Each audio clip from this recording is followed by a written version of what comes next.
So the new album just dropped about less than 2 weeks ago. Vattenkrafternas Spel. All right, Vattenkrafternas James. Spel. Yeah, you're almost there. Vattenkrafternas Spel. I just have some comments I'd like to make about it. I've listened to this album probably from 5 times from start to finish, and it is excellent, excellent. And I love the songwriting, I love the performances, and I have to give shout outs where shout outs are due is your band that backed you up on it.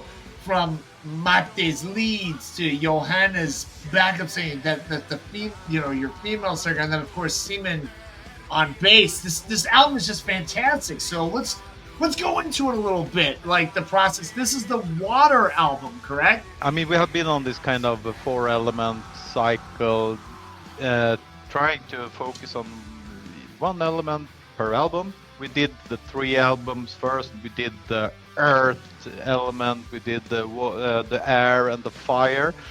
Then I got feeling to get back a little bit more in time, and I don't know, I was just hooked a little bit on our past from the Tilfjells. Like, we should really plunge into that and see how we could take that a little bit further into that more kind of traditional Vintersorg area. And that's me, like, as a kind of artist, I go by heart and feeling. I don't go that much by calculation plan. I mean, we should probably have done the 4th element in a sequence, but I didn't figure that out at that point in time. Just go by heart. So therefore we did that Tilfjells Part 2. But then of course we had this plan all the time to do the whole cycle for element, and now we are here with the Water album. It's taken us a long time, not to produce and record the album. I mean, it's been a long process from the Tilfjells Part 2. It's actually 8 years. Wow. Yeah, a little bit too long. I mean, we needed to take a little bit of a break. I mean, life happens. 8 years is a little bit of a break. Are you kidding me? Yeah, it's no, about it. Yeah, but that was not the plan for the whole 8 years. But I mean, we were supposed to do a little bit of break, and then Simon has now in that break.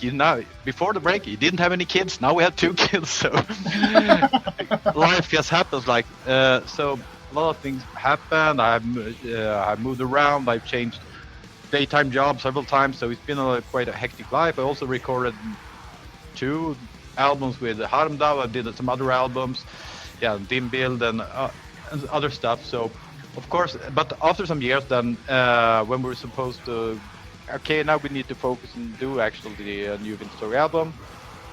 I had the songs and everything. Then we found out, our record contract has really expired with Napalm. I mean, we completed that with the Tilfjells Part 2, and then it was like, the whole process of going shopping again. But yeah, we had a really nice conversation with Napalm, and we decided not to continue as a kind of a team together after the contract. I mean, they've grown quite a big label, and nowadays they are focusing really bands that go on touring and stuff like that. And Vintersorg had never been that kind of band, so yeah, we've been a little bit of kind of an awkward band in that sense. I mean, from a record company perspective, you want the band to be kind of successful, you want them on the road, a lot of stuff like that. So, but there was no hard feelings, but of course it felt a little bit, I mean, we've been there for like, is it 27 years or something like that, a very long time. But actually it was Napalm that suggested us for talk to Hammerheart, and we are very, very pleased with Hammerheart. And Hammerheart and Napalm also have a strong collaboration. I mean, they share distribution chains and stuff like that. So all in all, we landed at a really, really nice place with Hammerheart. We are super happy with their priorities for us, how they want to proceed with stuff and stuff like that. And when we're talking about the new album, then, I mean, this album became quite an epic long piece. It's over 60 minutes. It was nothing we planned either, but it was kind of a theme album. So the songs that was writing connected to each other, and then was also a problem because we ended up in a situation like, this album is a little bit too long to have it on vinyl.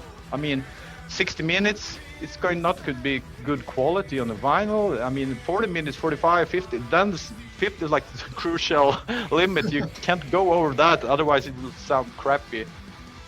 But so it was like, I was like, okay, do I really need to take off some songs? But Hammerheart, it was like that. Well, it's a concept album. You shouldn't take songs off just because of the format.